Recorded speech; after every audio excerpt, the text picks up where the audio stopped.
ሊቨርፑል በታሪኩ እጅግ በጣም መጥፎን ጊዜ እያሳለፈ ይገኛል። በተደጋጋሚ ጨዋታዎችም ላይ ክለቡ እየተሸነፈ ነው። ለዚህ ውጤት ማጣቱ ደግሞ በርካታ ምክንያቶች የተጠቀሱ ይገኛሉ። የተጫዋቾች ብቃት መውረድ፣ ከዚህም በተጨማሪ ደግሞ በክረምቱ የተጫዋቾች የዝውውር መስኮት ክለቡን የተቀላቀሉ ተጫዋቾች ከክለቡ ጨዋታና ከታክቲኩ ጋር አለመዋሃዳቸው እንደ ምክንያት ተደርገው የተጠቀሱ ይገኛሉ። ነገር ግን ደግሞ የአንድ ተጫዋች መውጣት ክለቡን የምርም አጉድሎታል ማለት ይቻላል። በባለፈው ዓመት ለሊቨርፑል የሻምፒዮናነት ጉዞ እጅግ በጣም አስተዋጽኦ ሲያደርግ የነበረው ዘንድሮ ደግሞ በባየር ሚኒክ እግር ኳስ ክለብ አስገራሚ ጊዜን እያሳለፈ የሚገኘው ሉዊስ ዲያዝ ሊቨርፑልን መልቀቁ የሊቨርፑል ደጋፊዎችን እጅግ በጣም እንዲቆጩ እያደረጋቸው ይገኛል። ተጫዋቹ በዚህ ውድድር ዓመት ከጀርመኑ ክለብ ጋር ምን አይነት ጊዜን ነው እያሳለፈ የሚገኘው? በሊቨርፑል ተጫዋቹስ ተተክቷል ማለት እንችላለን? እነዚህና ሌሎች ጉዳዮችን እስከ ቪዲዮ መጨረሻ ድረስ ከኛ ጋር አብራችሁ ከቆያችሁ የምንነግራችሁ ይሆናል። ሰላም ጤና ይስጥልን። የተወደዳችሁና የተከበራችሁ የቻናላችን ቤተሰቦች በያላችሁበት ሰላማችሁ ይብዛልን። እንዴት ናችሁ? እግዚአብሔር ይመስገን እኔ በጣም ደህና ነኝ። የምትገኙት አራዳ ሜዳ ኦፊሻል ዩቲዩብ ገጻችን ላይ ነው። ለቻናሉ አዲስ ከሆናችሁ የዩቲዩብ ገጹን ሰብስክራይብ በማድረግና የደወል ምልክቷን በመጫን የቻናላችን ቤተሰቦች እንድትሆኑ የአክብሮት ግብዣችን ነው። ቪዲዮውን ስትጀምሩ ደግሞ ዩቲዩብ ፕሮግራሙን ለብዙዎች እንዲያደርሰው ፕሮግራሙን ላይክ በማድረግ መጀመራችሁን አስታውሱ። የአራዳ ሜዳ ኮሜንታተር ተስፋ ወርቅ ሉልሰገድ አብሬያችሁ ቆይታ አደርጋለሁ። ፈጣሪ ፈቅዶ በዚህኛው ፕሮግራማችን ላይ ዛሬም ከእናንተ ጋር ተገናኝተናል። በዚህኛው ፕሮግራማችን ክፍል ላይ ሉዊስ ዲያዝን በተወሰነ ሁኔታ የምንመለከት ይሆናል ማለት ነው። በባለፈው ዓመት እንግዲህ የሊቨርፑል ደጋፊዎች እጅግ በጣም በሚያስገርም የክለባቸው ብቃት ሲገረሙ፣ ከዛ በዓመቱ መጨረሻ ላይ ደግሞ ዋንጫ በማሸነፍ ከማንቸስተር ዩናይትድ ጋር በፕሪሚየር ሊጉ የዋንጫ ፉክክር ላይ እኩል ደረጃ ላይ የሚያስቀምጣቸውን ውጤት ነበር ማስመዝገብ የቻሉት። ነገር ግን ከዛ በኋላ ደግሞ በነበሩት ጥቂት ጊዜያትና በመጡት ወራት ደግሞ ክለቡ ያልታሰቡ ሁኔታዎች አጋጥመውታል። የዲዮጎ ጆታ ህልፈተ ህይወት ፍጹም ያልጠበቁትና እጅግ በጣም አሳዛኝ ትራጂክ የሚባል ሁኔታ ውስጥ እንዲገቡ አድርጓቸው ነበር። ከዚህ አሳዛኝ ክስተት በኋላ ደግሞ ያንን ድባብ ራሱ ለማጥፋት እስካሁን ድረስ የተቻለ አልመሰለኝም በሊቨርፑል በኩል። ምክንያቱም በተደጋጋሚ ጊዜ የሊቨርፑል ተጫዋቾች አሰልጣኙ አርነ ስሎት ያንን ነገር እያነሱ ይገኛሉ። ከዛ ደግሞ ሉዊስ ዲያዝን የመሰለ ተጫዋች ወደ ሌላ ክለብ ሸኙ። በክረምት የዝውውር መስኮት ትልልቅ ተጫዋቾችን አስፈርመው ነበር። ለዋንጫ ክለቡ እንደሚገመት በርካቶች ሲናገሩ ቆይተዋል። ሲዝኑ በተጀመረ በ5 ሳምንታት ውስጥ ውጤታማውን ሊቨርፑል ብንመለከትም ከዛ በኋላ ግን ሊቨርፑል እያሽቆለቆለ ሄዶ አሁን በመሪነት ቦታው ላይ አይገኝም።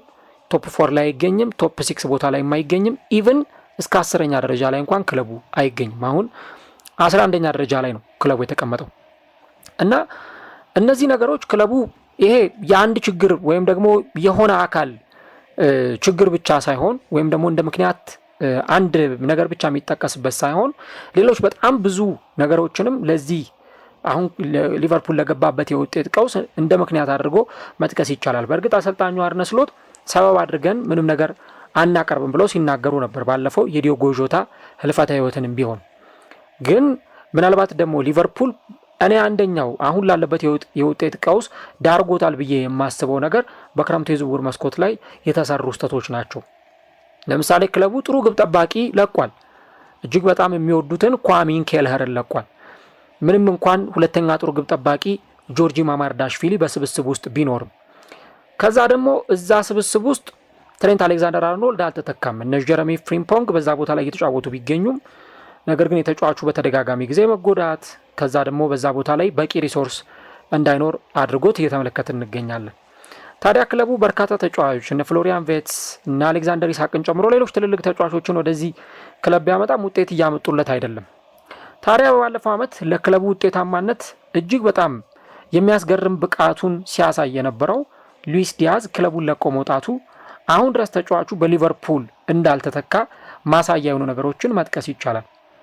በእርግጥ ሊቨርፑል በደረጃ ሰንጠረዡ ቅድም አይ ቲንክ 11ኛ ነበር ያልኳችሁ ይመስለኛል። በጣም ይቅርታ 12ኛ ደረጃ ላይ ነው ክለቡ የሚገኘው። ትላንትና እንግዲህ ኤቨርተን በማሸነፉ ምክንያት ከሊቨርፑል አናት ላይ ተቀምጧል። ታዲያ የዚህ የውድድር ዓመቱን ጉዳይ በተመለከተ ሉዊስ ዲያዝ ምንም እንኳን በ73 ሚሊዮን ዩሮ ቢሆንም ወደ ጀርመኑ ክለብ ያቀናው ከዚህ ተጫዋች ዝውውር ሊቨርፑል ትርፋማ ቢሆንም ነገር ግን ተጫዋቹን ማቆየት ባለመቻሉ ምክንያት ብዙ ዋጋ እየከፈለ ይገኛል። ተጫዋቹ በዚህ ክረምት ይህንን ክለብ ከተቀላቀለበት ጊዜ አንስቶ እጅግ በጣም የሚያስገርም ጊዜን እያሳለፈ ይገኛል። እና በባየር ሚዩኒክ ያለው ቁጥራዊ መረጃ ራሱ ለማመን የሚከብድና እጅግ በጣም የሚያስደነግጥ ነው። 11 ጎሎችን አስቆጥሯል። 5 ግብ የሆኑ ኳሶችን አመቻችቶ አቀብሏል። በአጠቃላይ በ18 ጨዋታዎች በሁሉም ውድድሮች ቻምፒየንስ ሊግ እና ቡንደስሊጋን ጨምሮ ማለት ነው በ18 ጨዋታዎች 16 ጎሎች ላይ ተጫዋቹ በቀጥታ ተሳትፎ አድርጓል። ምናልባት የጀርመን ሊግ ስለሆነ የጀርመን ሊግ ከእንግሊዝ ፕሪሚየር ሊግ አንጻር የሚሰጠው ቦታ ስለሚታወቅ የጀርመን ሊግ እኮ ከፕሪሚየር ሊግ አንጻር ቀለል ያለ ነው ብለው ሰዎች አንደር ኤስቲሜት ሊያደርጉት ወይም ደግሞ በጣም ዝቅ ሊያደርጉት ይችላሉ። ግን ተጫዋቹ እዛ ሄዶ እየፈጠረ ያለው ተጽዕኖ እየፈጠረ ያለው ሚና እጅግ በጣም አስገራሚ ነው። እንግዲህ በባለፈው ዓመት ከቡድን አጋሮቹ ጋር የነበረው ጥምረት ይታወቃል። አሁን ከነ ሞሳላህም ከነ ኮዲ ጋክፖም በላይ ነው ይሄ ተጫዋች በውድድር ዓመቱ የግብ አስተዋጽኦችን እያደረገ የሚገኘው ማለት ነው እና ኢቭን የቀድሞ ሊቨርፑል ተጫዋች ወደዛ ሄዶ እንደዚህ አይነት ውጤታማ ጊዜን እያሳለፈ በመጣ ቁጥር በርካቶች ሊቨርፑል ይህን ተጫዋች መልቀቅ አልነበረበትም፣ ትልቅ ስህተት ነው የሰራው፣ በቃ እንደምንም አድርጎ ተጫዋቹን ሊያቆየው ይገባ ነበር የሚሉ ሀሳቦችን እያነሱ ይገኛሉ። አሁን ተጫዋቹ ፕራይም ታይሙ ላይ ነው የሚገኘው 28 እንግዲህ አሁን ካለው የእድሜ ደረጃ እና ደግሞ ምናልባትም በፐርፎርማንሱ ጥግ ላይ መድረሱን በርካቶች ይናገራሉ። እንግዲህ በጀርመን ቡንደስሊጋ እንደነ ሃሪኬን ካሉ እንደነ ሰርጂ ኛብሪ ካሉ እንደነ ኦሊሴ ካሉ ተጫዋቾች ጋር ተጫዋቹ በጋራ በመጣመር ዘንድሮ በጣም ብዙ ጎል ባየር ሚዩኒክ እንዲያስቆጥር በውድድር ዓመቱ በርካታ ግቦችን እንዲያስቆጥር በማድረግ ረገድ እጅግ በጣም የተዋጣለትን ጊዜ ክለቡ እያሳለፈ ይገኛል። ባየር ሚዩኒክ ይህን ተጫዋች በማስፈረሙ እየተጠቀመ ነው። አሁን ተጫዋቹ 28 ዓመቱ ላይ ይገኛል እና 28 ዓመቱ ላይ የሚገኘው ተጫዋቹ ደግሞ አሁን ፕራይም ታይሙ ላይ ወይም ደግሞ በጣም ትልቁ የሚባለው የእድሜው ጣራ ላይ ደርሷል። የብቃቱ ጣሪያ ላይ ደርሷል። አሁን በዚህ እድሜው ላይ የሚያሳየው ብቃት ከዚህ በኋላ ምንም ነገር እንዲፈጠር እድል የሚሰጠው ይሆናል ማለት ነው እና ባለፈው ዓመት ለምሳሌ ኮዲ ጋክፖን እና ሞሳላን ብንመለከት ኮዲ ጋክፖ ብዙ ጊዜ በግራው መስመር ላይ ይጫወትና በቀኙ መስመር ላይ ደግሞ ሞሳላ ይጫወታል። ፊት መስመር ላይ የዳርዊን ኑኔዥ ብቃት አስተማማኝ ስላልነበር አሰልጣኙ አርነ ስሎት ሉዊስ ዲያዝን በፌክ ነምበር 9 ወይም በአስተኛ 9 ቁጥር ሚና እንዲጫወት ሲያደርጉት ነበር እና በትልልቅ ጨዋታዎችም ላይ ሳይቀር ተጫዋቹ በብዙ ጨዋታዎች ላይ ጎሎችን በማስቆጠር ክለቡን ውጤት እንዲያመጣ ለማድረግ የነበረው ጥረት ውጤታማ ሆኖለት ክለቡ ሻምፒዮን እንዲሆን የራሱን አስተዋጽኦ አበርክቷል።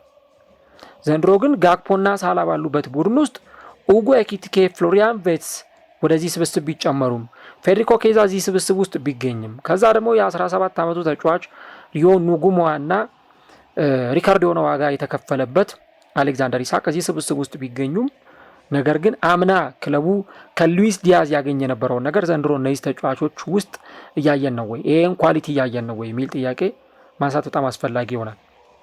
ባሳለፍነው ሳምንት ክለቡ በኖቲንጋም ፎረስት በተጫወተበት ጨዋታ ላይ ከኖቲንጋም ፎረስት ጋር በነበረው ጨዋታ የተጫዋቾችን ኢንዲቪዥዋል ብሪሊያንስ ይፈልግ ነበር። የተጫዋቾችን የግል ብቃት፣ የተጫዋቾችን የግል ክህሎት ይፈልግ ነበር። ሉዊስ ዲያዝ እንደዚህ አይነት ነገሮችን ለክለቡ ፕሮቫይድ ማድረግ ለክለቡ መስጠት የሚችል ተጫዋች እና በባለፈው ዓመት ለረጅም ጊዜ ሊቨርፑል የፕሪሚየር ሊጉ አናት ላይ ተቀምጦ ማንም ከፕሪሚየር ሊጉ አናት ላይ ሳያወርደው በዛ በተጠበቀበት ፐርፎርማንስ ልክ በጀመረበት ፐርፎርማንስ ልክ ቀጥሎ የሊጉን ዋንጫ ሲያሳካ ብዙ የሚነሱለት ኳሊቲዎች ነበሩ። አንድ ቡድኑ እንደ ቡድን ጥሩ ነበር። ሁለት ደግሞ የተጫዋቾች ኢንዲቪዥዋል ብሪሊያንስ፣ ለምሳሌ የሞሳላ በ40 ምናምን ጎሎች ላይ ቀጥተኛ ተሳትፎ ማድረግ፣ ኮዲ ጋክፖ በጣም ጥሩ ነበር። ከዚህ በተጨማሪ ደግሞ እነ ዶሚኒክ ሶቦስላይ እና አሌክሲስ ማካሊስተር ጥምረት፣ የራያን ግራቨንበርግ ምርጥ መሆን፣ ከዛ ደግሞ የሉዊስ ዲያዝ በጎሎች ላይ በየጨዋታው ላይ ኢንቮልቭ ማድረግ ክለቡን በባለፈው ዓመት ሻምፒዮን እንዲሆን አድርጎት ነበር። ግን ልክ ለምሳሌ የሊቨርፑልን ዘንድሮ ማጥቃቱን በቀኙ መስመር ያለውን ማጥቃት በሞሳላ በኩል ያለውን ማጥቃት ያጎደለው አንደኛው ነገር የትሬንት አሌክዛንደር አርኖልድ መውጣት ነው ብለን እንደምናነሳው ሁሉ የዲያዝም ደግሞ ወደ ባየር ሚዩኒክ መሄድና ከክለቡ መልቀቅ ክለቡን በደንብ እንዳጎደለው በነዚህ ጨዋታዎች ላይ ተመልክተን ክፍተቱን በደንብ ማየትና መረዳት እንችላለን። እንግዲህ አሁን ተጫዋቹ እዛ ሄዶ በጣም በሚያስገርም ሁኔታ ምቹ የሆነ የውድድር ዘመንን እያሳለፈ ነው የሚገኘው። ገና ካሁኑ ባየር ሚዩኒክ ሁለተኛ ደረጃ ላይ ከሚገኘው ክለብ እንኳን በጣም በሰፊ ልዩነት ርቀት ላይ እንዲቀመጥ ሆኗል። ያ የሆነው ደግሞ እነ ሃሪ ኬን እነ ሉዊስ ዲያዝ ሜዳ ላይ ያሳዩ በሚገኙት ብቃት ምክንያት ይሆናል ማለት ነው።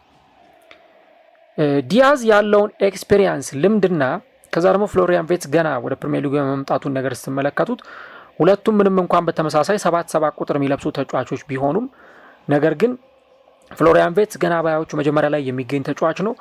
ገና በእድሜው ገና ተጨማሪ ልምድ የሚፈልግ ተጫዋች ነው። ሁለት ለፕሪሚየር ሊጉ አዲስ ተጫዋች ነው። ሉዊስ ዲያዝ ግን ፕሪሚየር ሊጉን በደንብ የተላመደው ፕሪሚየር ሊጉን የሚያውቅ ተጫዋች ነው። የርገን ክሎፕ በነበሩበት ጊዜ በዛ ክለብ ውስጥ እጅግ በጣም ወሳኝ የሚባል ተጫዋች የነበረ ከዛ ደግሞ አምና አርነ ስሎት ከመጡ በኋላ የአርነ ስሎት ቁልፍ መሳሪያ እንደነበረ ተጫዋቹን ተመልክተናል ማለት ነው።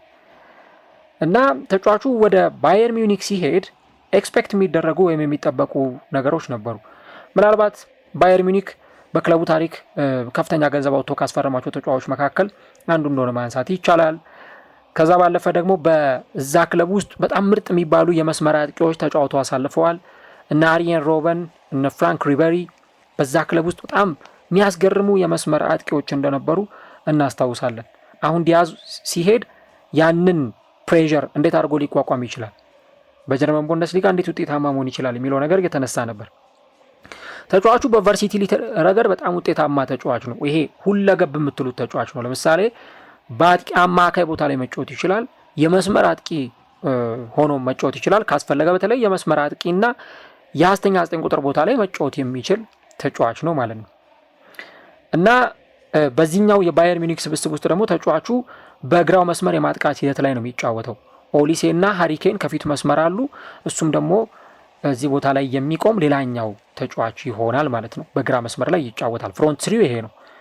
ሰርጂ ኛብሪ ደግሞ የአጥቂ አማካይ ሆኖ ከሶስቱ ተጫዋቾች ጀርባ የሚሰለፍ ተጫዋች ይሆናል እና አሰልጣኙ እንደ አስፈላጊነቱ ቪንሰንት ካምፓኒ ሮቴት እያደረገ እያፈራረቀ እነዚህን ተጫዋቾች ያጫውታል ማለት ነው።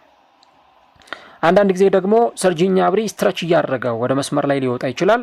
በፍሉዲቲ ቦታ ከተቀያየሩ ኦሊሴም በሁለቱም ቦታዎች ላይ በተለይ በመልሶ ማጥቃት ክለቡ በሚጫወትበት ጊዜ እንደዚህ አይነት ፐርፎርማንስ ሊያሳዩ ይችላሉ። ታዲያ በሊቨርፑል ይህንኑ ነገር ብናመጣው ይህንን ሚና መወጣት የሚችሉ ተጫዋቾች አሉ ወይ? የፊት መስመሩ ልክ እንደ ባየር ሚዩኒክ ሻርፕ ነው ወይ?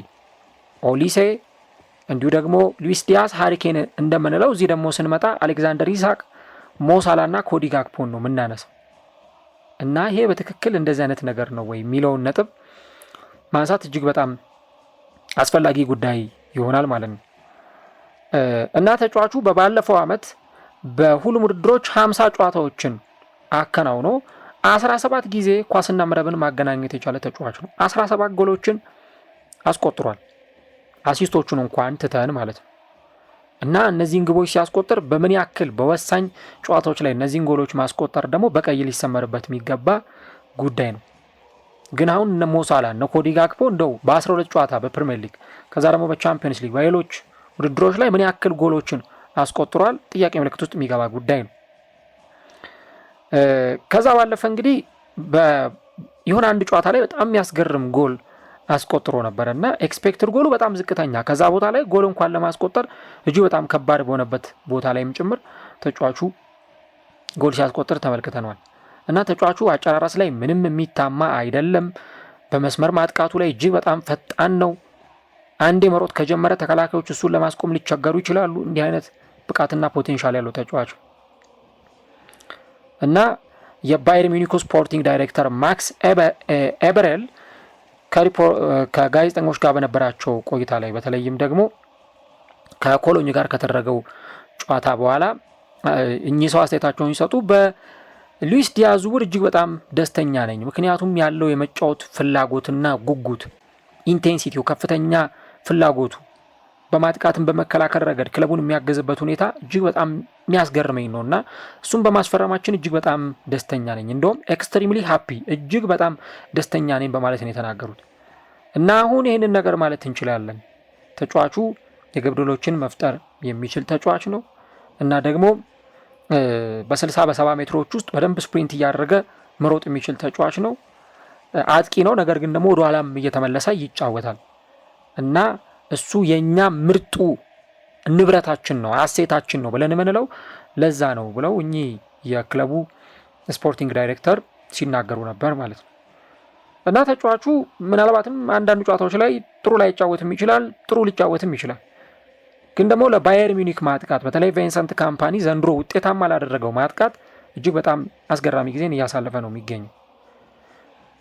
እና ደግሞ ቫንዳይክ በባለፈውም አንድ አስተያየት ሰጥቶ ነበረ ከኖቲንጋም ፎረስት ጋር ከተደረገው ጨዋታ በኋላ በሁሉም ነገሮች ጥሩ አልነበርንም፣ በተለይ ደግሞ በባትሎች ረገድ ባትሎችን በማሸነፍ ረገድ ሰከንድ ቦሎችን በማሸነፍ ረገድ እና በጣም ስንቻኮል ስንጣደፍ ስንዋከብ ነበረ እና በጣም በአስቸጋሪ ሁኔታ ውስጥ ቆይተናል የሚል ሀሳብ ነበር የሰጠው። እንግዲህ ምናልባት ሉዊስ ዲያዝን በማጣቱ ክለቡ እንዲህ አይነት ኢንዲቪዥዋል ብሪሊያንስ የሚፈጥሩ ተጫዋቾችንም አለማግኘቱን ነው ቫንዳይክ በሀሳብ ውስጥ ጠቆም ለማድረግ የሞከረው። በቃ ስንዋከብ ነበር፣ ስንጣደፍ ነበር፣ ማጥቃቶች ላይ ባትሎች ላይ ጥሩ አልነበርንም ብሎ ነው የተናገረው። ለምሳሌ ከነ ፍሎሪያን ቬትስ፣ ከነ አሌክዛንደር ኢሳክ፣ ከነ ኡጎ ኤኪቲኬ ክለቡ አሁን በቅርብ ጨዋታዎች ላይ ማግኘት የሚገባውን ነገር እያገኘ ነው ወይ? እና ሉዊስ ዲያዝ በተለይ ከነ ዶሚኒክ ሶቦዝላይ ጋር በጣም የሚያስገርም ጥምረት የነበረው ተጫዋች ነው። ሜንታሊቲው፣ ኢነርጂው እጅግ በጣም የሚገርም ነበር እና ሊቨርፑል የምር ይህን ተጫዋች አቶታል ብሎ መናገር ይቻላል። ተጫዋቹ ግን በባየር ሚዩኒክ ያው የሄደበት ክለብ ጎሏል፣ እሱን ያገኘው ክለብ ደግሞ በጣም ተጠቅሟል እና ይህን ነገር ማንሳት እጅግ በጣም ተገቢ ነው። እናንተስ ስለዚህ ጉዳይ ምን ሀሳብ አላችሁ? ስለ ሉዊስ ዲያዝ ተጫዋቹ ወደ ባየር ሚዩኒክ መሄዱ ሊቨርፑልን ዋጋ አላስከፈለውም ወይ? ኮሜንት ላይ የገባችሁ ሀሳቦቻችሁን ጻፉልን። ምናልባትም እንግዲህ ሊቨርፑል በቀጣዮቹ ጊዜያት ላይ አዳዲስ ካስፈረማቸው ተጫዋቾች የዲያዝን ሚና መወጣት የሚችሉ ተጫዋቾችን ያገኛሉ ወይ? እሱም በቀጣዩ ጊዜ አብረን የምንመለከተው ነገር ይሆናል ማለት ነው።